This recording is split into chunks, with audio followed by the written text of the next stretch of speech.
Lo primero que nos dicen estos especialistas en temas de cronograma es que hay muchas metodologías, pero no todas son válidas para todos los casos. Correcto. Hay que analizar el caso en concreto, si se está haciendo un análisis prospectivo, retrospectivo, qué información se tiene. ¿Tú crees recomendable que se deba incorporar estos dispute boards, ¿no?, como mecanismo de prevención y solución de conflictos? Un mecanismo de solución de conflictos contemporáneo con el proyecto, con un equipo que está al tanto de la marcha del proyecto, es desde todo el punto de vista beneficioso frente a un mecanismo forense, ¿no? Y esos mecanismos forenses normalmente ponen la carga del impacto, el mayor costo, el mayor plazo en espalda del contratista.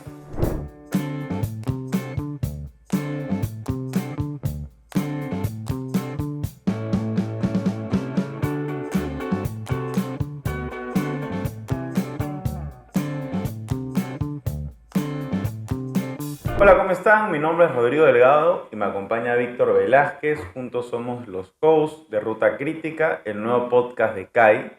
Hoy tenemos un capítulo muy interesante. Nos acompaña Nil Molina. Nil es gerente de contratos del grupo JJC, una de las principales constructoras de nuestro país, y cuenta con más de 30 años de experiencia en el sector construcción, habiendo participado en el desarrollo de proyectos viales, edificaciones y proyectos en minería, precisamente el tipo de proyectos de los que vamos a conversar el día de hoy. Bienvenido, Nil, a Ruta Crítica.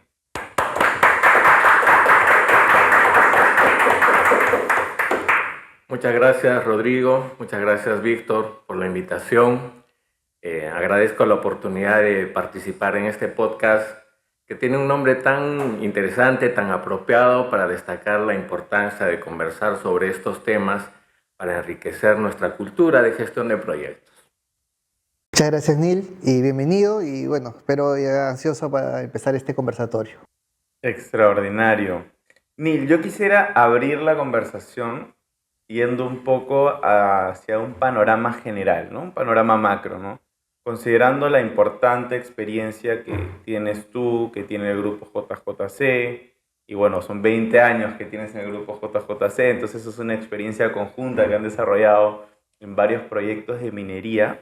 Si tú miras hacia atrás en retrospectiva toda la experiencia en el sector minero, ¿qué aspectos crees que han cambiado en la industria de la construcción de minería en los últimos años, ¿no? Si tú revisas cómo era la minería y te pones a reflexionar hace 15 años, cómo era hace 10 años, cómo es hace 5 años y cómo es ahora, ¿qué cosas han cambiado?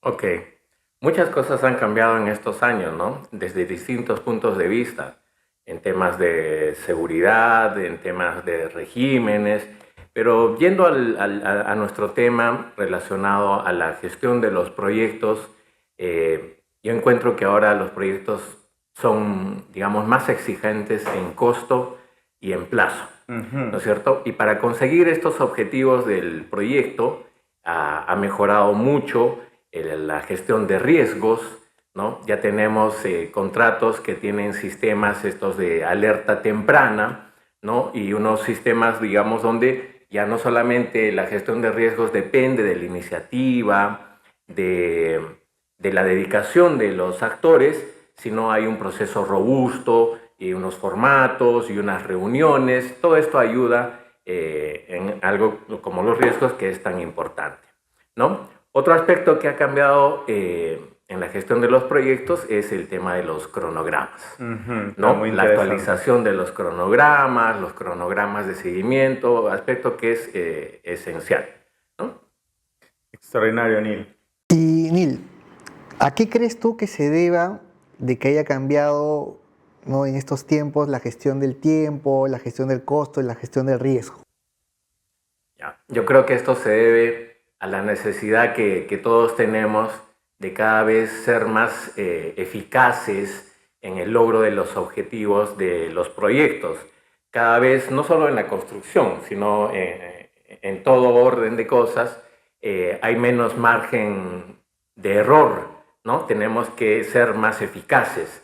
Y esto también se debe a las lecciones aprendidas, ¿no? Ya hay muchos proyectos que han pasado, hay cosas que se han hecho un poco mal, otras que se pueden hacer mejor. Entonces esto también retroalimenta y tanto el propietario como los contratistas hacemos mejoras, ¿no? Siempre para acercarnos más al objetivo de costo y plazo. ¿Tú crees que tenga algo que ver también la proyectización, o sea, de la especialización en management de las De hecho, empresas? más frecuente, digamos, Claro. ¿no? Que ahora todos estén acreditados.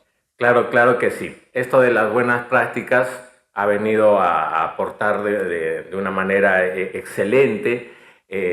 Tenemos muchos programas donde todos tenemos oportunidad de aprender de estas prácticas internacionales, de estas experiencias, y allí yo siempre digo que el reto es poner en práctica eso que aprendemos, ¿no? Alguien cuando hacía la maestría me decía, saber y no hacer es realmente no saber. Claro. Entonces, el reto Buena para todos frase. nosotros es poner en práctica, no pensar que esto que aprendemos son meros ejercicios académicos o para ese ambiente meramente teórico. Hay que ponerlo en la práctica. Qué interesante. Y, digamos, hagamos una reflexión, ¿no? Todos vemos, Neil, que el mensaje es, hoy hemos migrado tanto propietarios como contratistas de la mano hacia un nivel de sofisticación del sector, si es que tú lo comparas con los años anteriores, ¿no? Cómo empezó el desarrollo de construcción en minería. Sabemos que Perú es un importante país minero. ¿Qué diferencia o evolución encuentras propiamente? Nos has hablado de las metodologías, de repente podemos interpretar que también de los textos del contrato, en donde establecen los mecanismos de alerta temprana, reuniones de gestión de riesgos, la necesidad de utilizar algún tipo de metodología, un tipo de metodología especial para el cálculo del impacto de ruta crítica. Hablando del recurso humano, ¿no? ¿Qué diferencia encuentras o evolución en los equipos de gestión de proyectos como personas, tanto de los propietarios mineros como de los contratistas en estos años? Ok. Yo creo que el propietario minero ha adquirido mucho know-how sobre la gestión de proyectos que no es el core de su negocio, ¿no es cierto? Claramente. Y para esto han tomado a personal, a profesionales que participaban del otro lado de la mesa, que participaban como contratistas. Interesante. Entonces, con esto han adquirido mucha experiencia sobre los problemas reales en relación a los proyectos y han enriquecido mucho sus habilidades al respecto, ¿no? Por parte de los contratistas, creo que la competencia cada vez es mayor.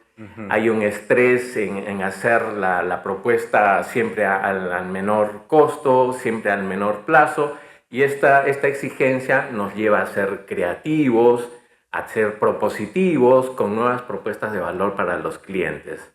O sea, digamos que ambos lados de la mesa se han vuelto competitivos en el buen sentido de la palabra, ¿no? O sea, digamos que las mineras identificaron que pese a que no ser su core del negocio, era un tema elemental, porque claro, si tú haces, y eso para la gente que nos está viendo, ¿no? Si la compañía minera tiene problemas en la construcción de sus proyectos, la va a impactar directamente en la obtención de utilidades, en la producción de la mina, etcétera, ¿no? Entonces, no es su core, pero es un tema que influye mucho en el resultado operativo de la compañía, ¿no?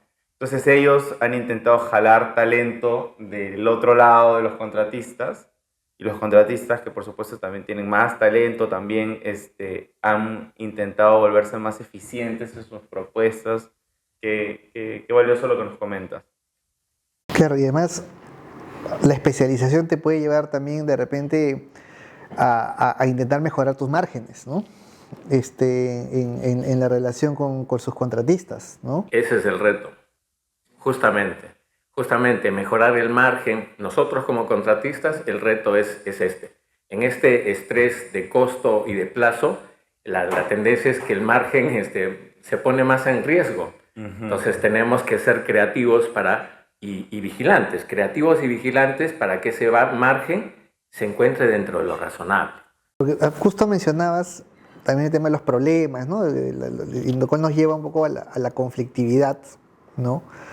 De que al menos las cifras así lo indican, de que en el mercado privado, con contratos con mineras, se ha acrecentado, se ha incrementado el número de conflictos, ¿no?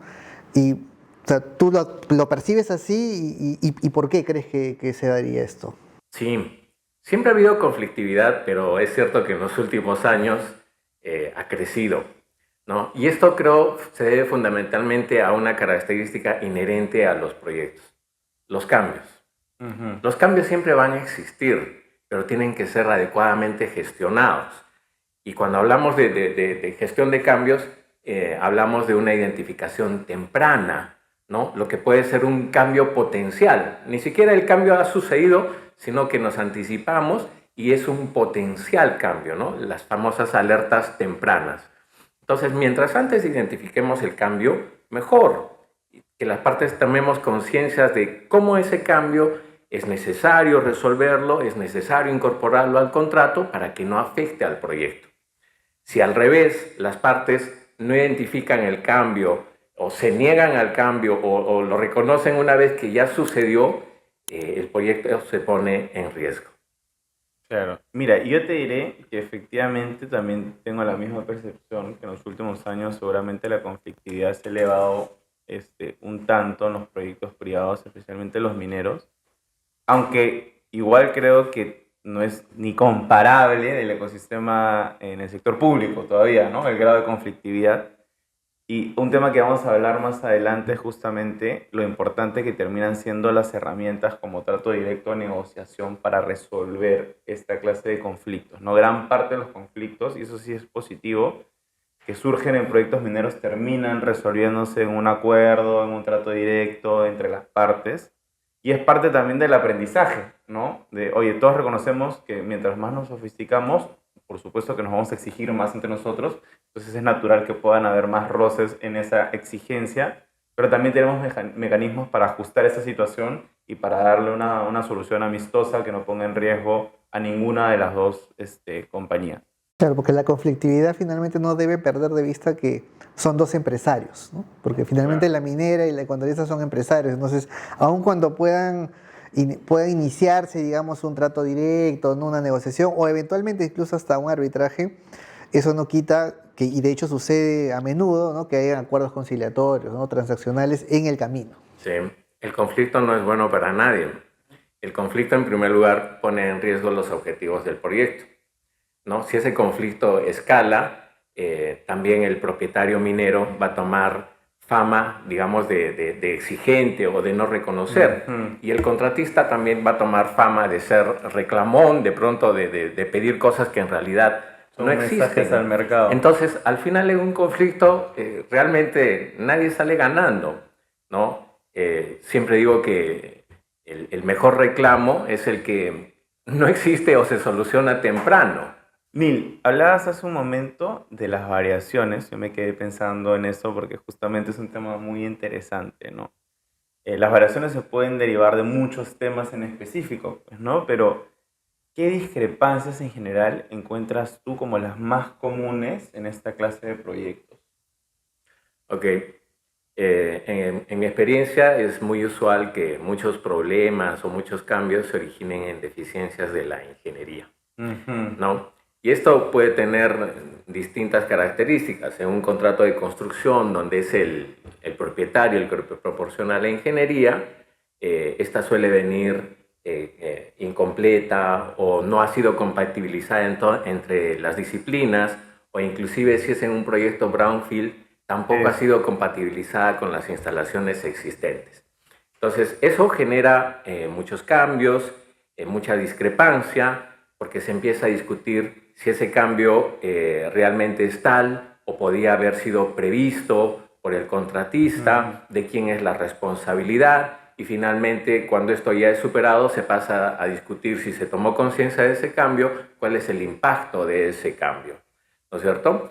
Este, Luego es importante que si el proyecto está afectado por muchas desviaciones, porque hay muchos supuestos que no se están cumpliendo, es muy importante que se haga una pausa y se pueda reevaluar qué está sucediendo con el proyecto. Ujú. Esto que parece evidente, muchas veces no lo es porque ganan las urgencias, ¿no? El proyecto sigue a pesar de que hay muchas desviaciones, muchos supuestos que no se están cumpliendo, ¿no? Y eso va a poner en riesgo el plazo y el costo del proyecto.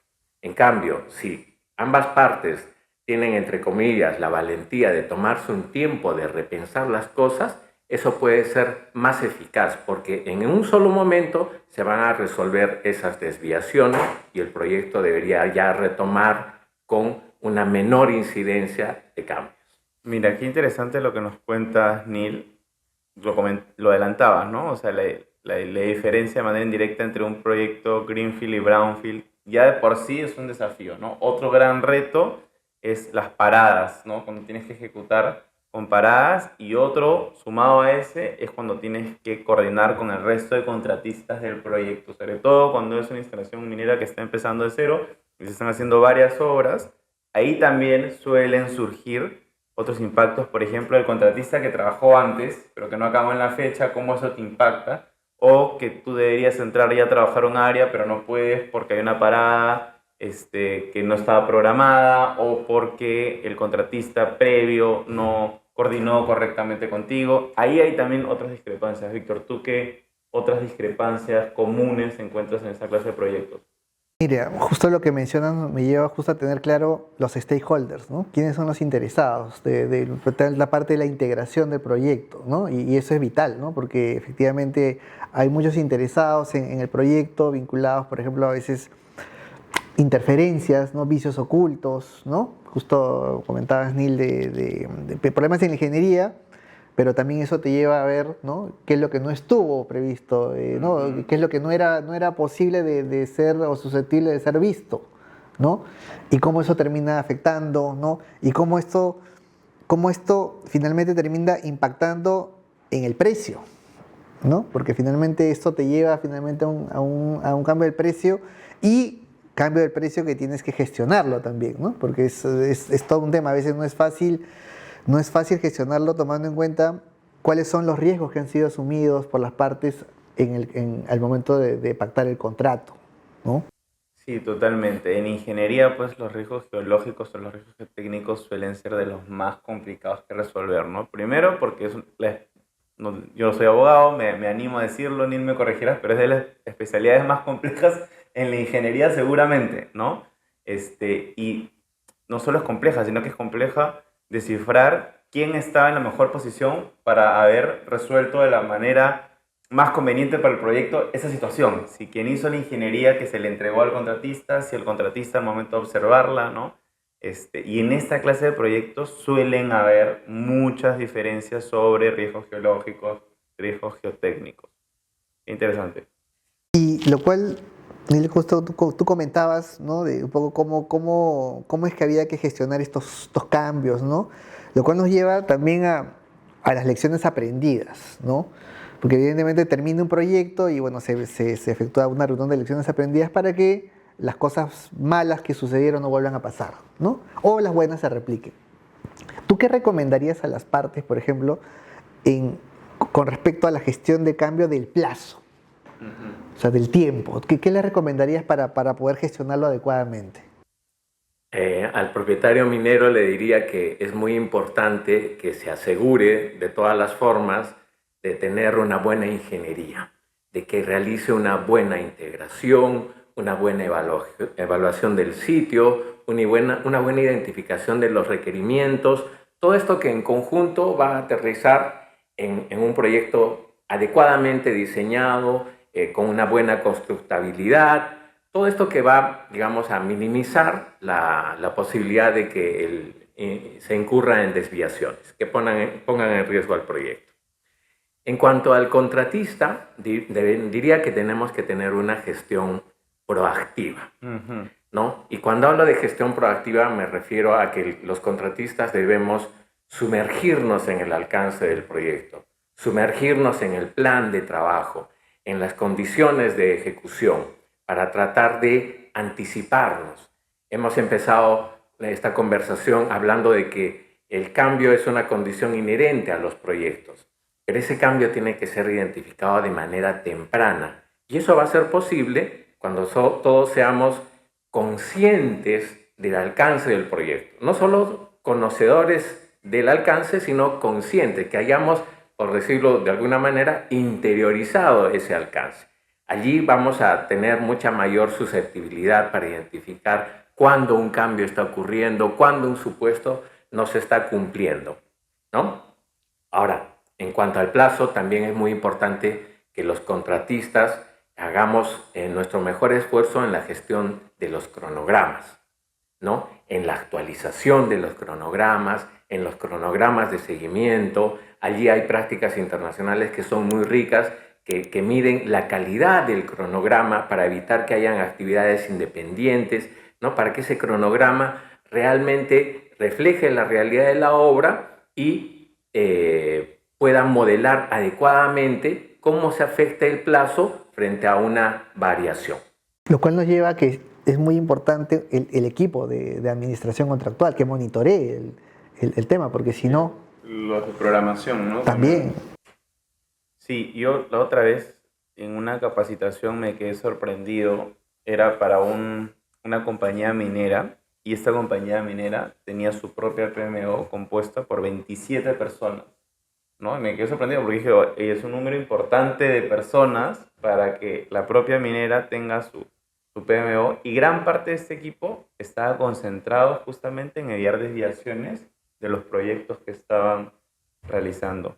Sobre esto, Neil, ¿tú qué opinas o qué opinión te genera el pactar una metodología específica de análisis del cronograma durante la ejecución del proyecto?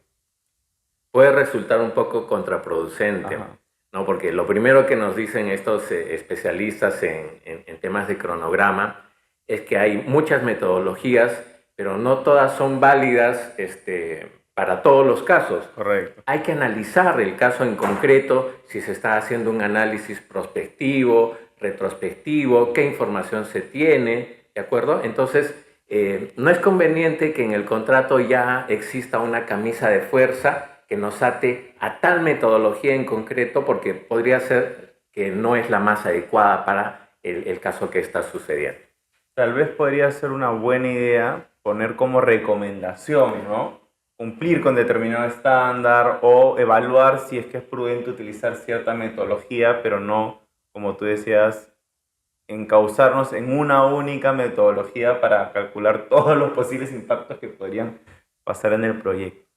Si hablamos ahora de recomendaciones en base a tus años de experiencia, Neil, sobre cómo gestionar las desviaciones en costo, ¿qué reflexiones podrías compartirnos? Ok. En cuanto al propietario, diría que son válidas las mismas recomendaciones que hemos conversado respecto al plazo. Pero en cuanto al contratista, haría énfasis además en la gestión con indicadores, ¿no? Siempre digo que la administración de contrato y la gestión de costos son aliados estratégicos.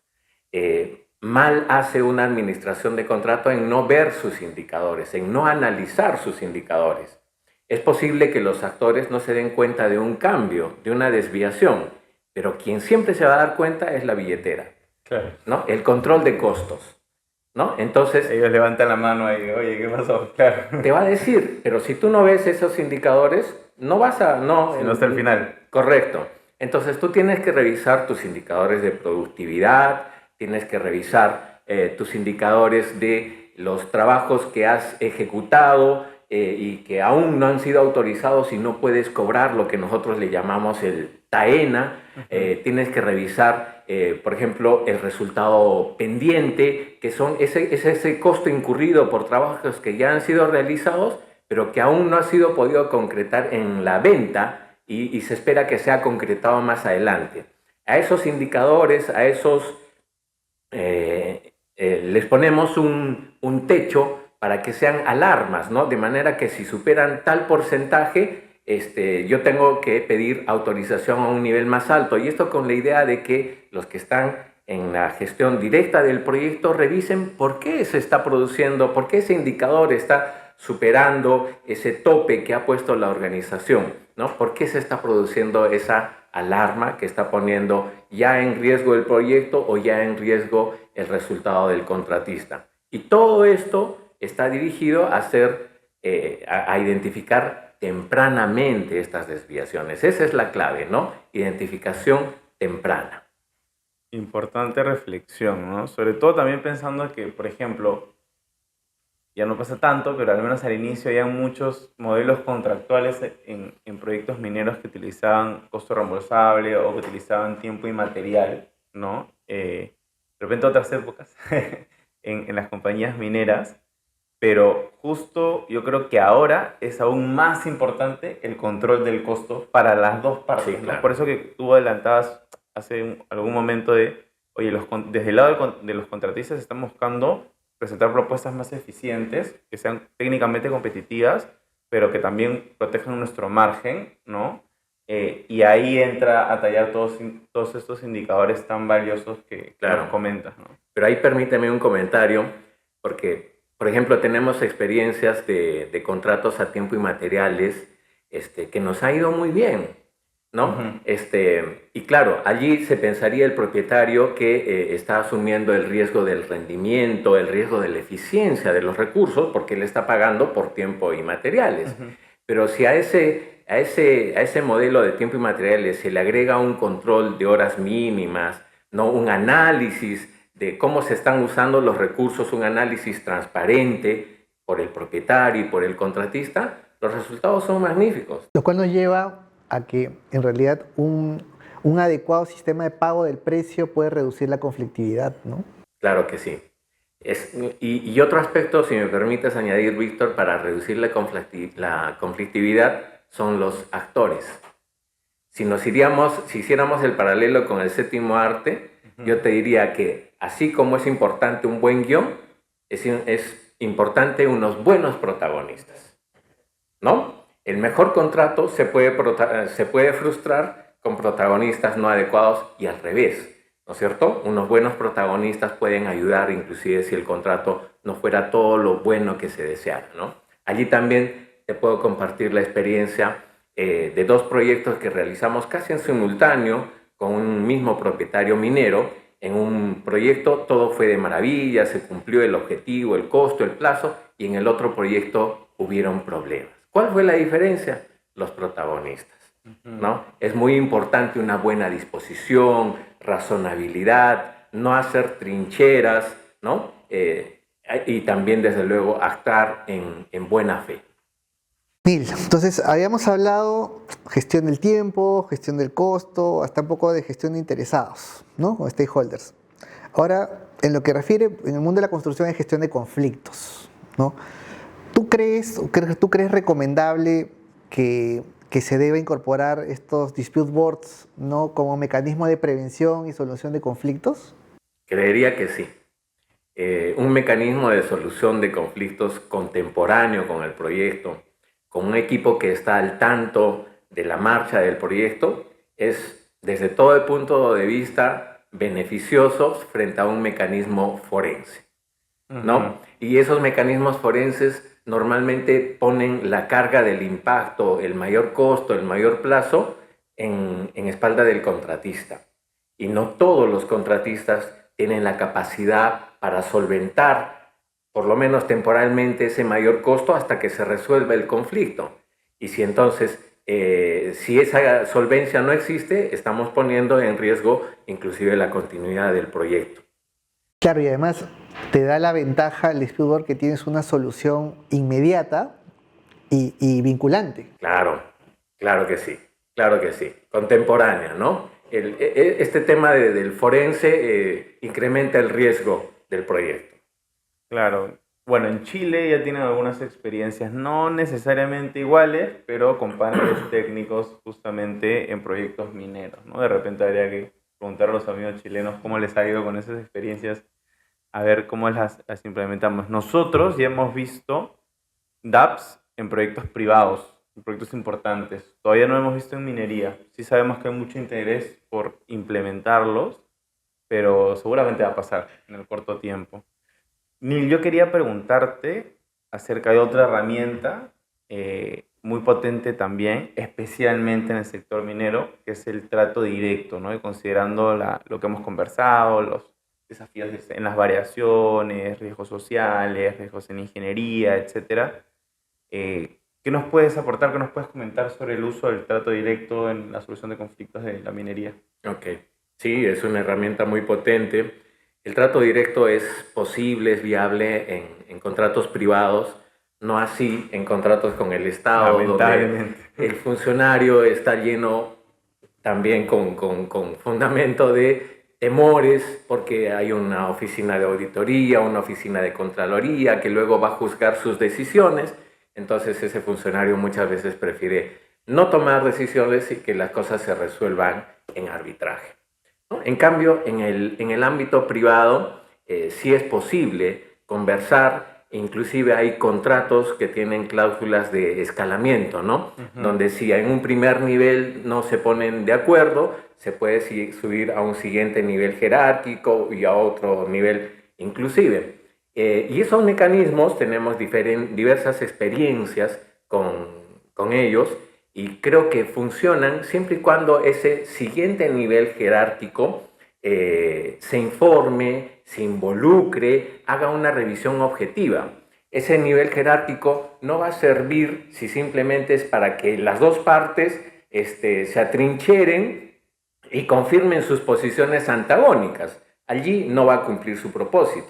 Va a ser útil cuando las dos partes hagan una evaluación fresca, fría, desde otro punto de vista. Podría hablar inclusive de una especie de peer review, ¿no? Porque podría haber algún funcionario que está tratando de soslayar alguna deficiencia en su gestión, desconociendo el cambio, desconociendo el mayor costo, el mayor plazo.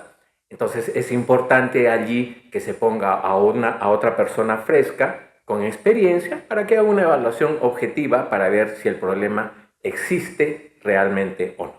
Súper importante lo que nos comentas. Eso es algo que nosotros solemos recomendar mucho a nuestros clientes porque en la práctica nos ha funcionado asesorando tanto a contratistas como propietarios en tratos directos. La importancia de hacer un procedimiento escalonado. Segundo, la importancia de que al menos en una primera instancia participen sólidamente los equipos del proyecto con una opinión técnica y que de ahí en adelante también se involucren perfiles con otras habilidades como pueden ser habilidades de negociación, ¿no? Porque, a ver, todos somos seres humanos y es natural que si estamos muy inmiscuidos en un tema, vamos a estar subjetivizados con un ligero sesgo o gran sesgo, ¿no? Dependiendo de cada caso. Pero siempre que llegue una persona que no ha estado tan involucrada en el proyecto, que pueda leer en frío la posición técnica de las partes, seguramente va a poder generar ese nexo o ese vínculo, acercamiento para lograr un acuerdo positivo entre las partes. Creemos que también es importante una práctica muy recomendada es establecer plazos, ¿no? Casos que no sean cerrados porque finalmente las partes pueden prorrogarlo, ¿no? Pero la intención sí de que el trato directo no sea una mera herramienta de paso, de tránsito, sino sea un proceso serio en donde las partes se dedican un tiempo específico como mínimo para intentar llegar a un acuerdo amistoso. Podemos pactar reglas como tener reuniones de gestión y de análisis de las reclamaciones como parte del trato directo y contar con una opinión final de las partes. Claro, y en ese ámbito, los directores de proyectos, o sea, tanto de contratista como también de, ¿no? De quienes estén involucrados, tienen un rol muy importante, ¿no? Porque ellos son los que pueden promover juicios de expertos, por ejemplo, que es una técnica, ¿no? Para poder también, ¿no? Poder conocer efectivamente respecto de una determinada situación, ¿no? Porque como bien decía Rodrigo, uno está muy inmiscuido en el proyecto y a veces uno obviamente tiene un sesgo inconsciente, ¿no? Hacia su posición. Entonces es importante un poco esto, ¿no? El juicio de experto, ¿no? Ahora, Neil, finalmente, cuando uno está en una negociación, un trato directo, también todo es cuestión de incentivos, ¿no? O sea, que las partes tienen que tener los incentivos adecuados como para poder llegar a los acuerdos correspondientes, ¿no? ¿Tú qué cosa crees tú, desde el punto de vista del propietario minero, ¿no? ¿Qué incentivos tendría que tener un propietario minero para poder llegar a un acuerdo? Yo creo que el principal incentivo es que el propietario tome conciencia de que el asunto existe, Ujú. ¿no? De que nadie le está inflando algún problema y también que tenga digamos, convencimiento de que la forma como se está solucionando ese asunto en costo, en plazo, es el más adecuado, es razonable. Y para eso nosotros los contratistas tenemos la tarea de alcanzar sustento, demostración, alternativas, ¿no? En oposición a simplemente trazar una línea de confrontación, ¿no? Tenemos que alcanzar todo el sustento que nos pidan, siempre con ánimo conciliador. O sea, básicamente testear también el reclamo, ¿no? Testear un poco la posición, digamos, ya con un filtro, ¿no? Ya ¿no? adecuado para ir donde el propietario, ¿no? Con una posición ya más fina, ¿no? Correcto. Neil, hablábamos al inicio y estamos entrando sobre la parte final de nuestra amena conversación. Hablábamos al inicio y te pedíamos una reflexión en base a tus varios años de experiencia hacia atrás de cómo has visto que ha cambiado este mercado de la construcción en minería.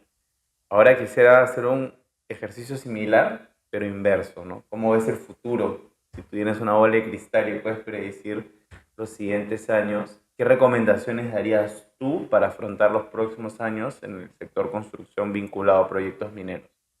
Ok.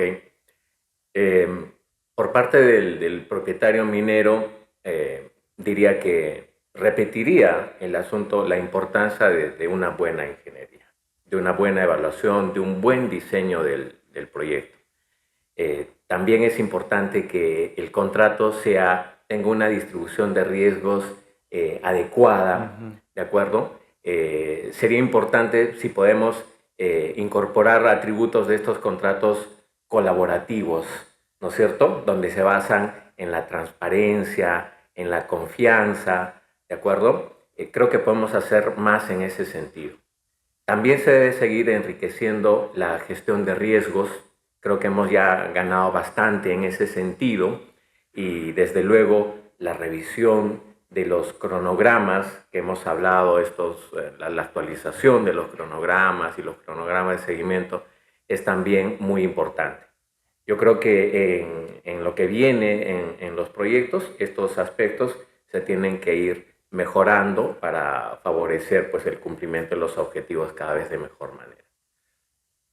Sabemos que JJ pues, ha tenido la oportunidad de intervenir en otros, ¿no? Por proyectos en otros países, ¿no? Por ejemplo, la refinería de Cartagena, Colombia.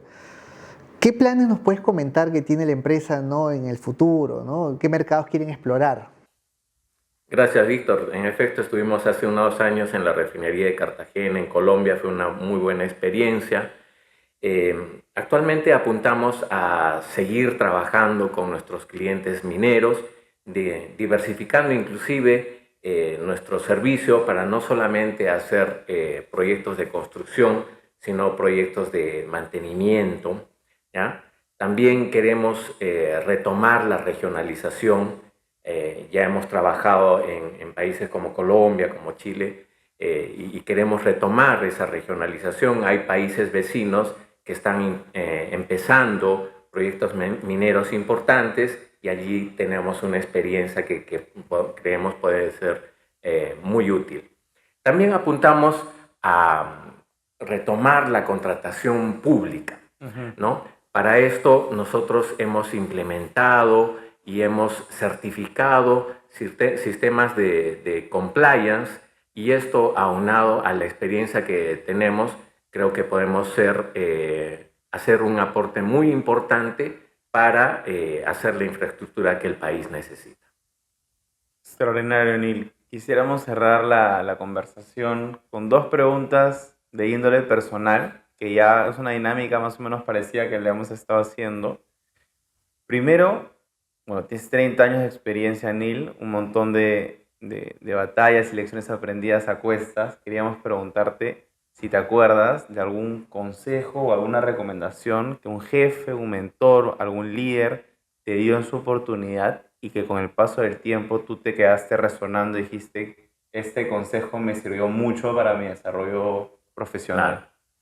Sí, como lo dices, luego de tantos años se agolpan varios recuerdos, varios pensamientos, en particular uno, cuando estaba en mi primer año de la práctica de la ingeniería, ya un ingeniero bastante mayor me recalcaba, Neil, más importante que tu inteligencia es tu responsabilidad, Ujú. ¿no? Y esto se me quedó muy grabado, ¿no? El ser responsable con nuestro trabajo, el ser diligente, es algo que, digamos, he tratado que me caracterice y yo recomendaría Damos fe de eso. a los, recomendaría a los, gracias, recomendaría a los jóvenes profesionales el asunto de la responsabilidad.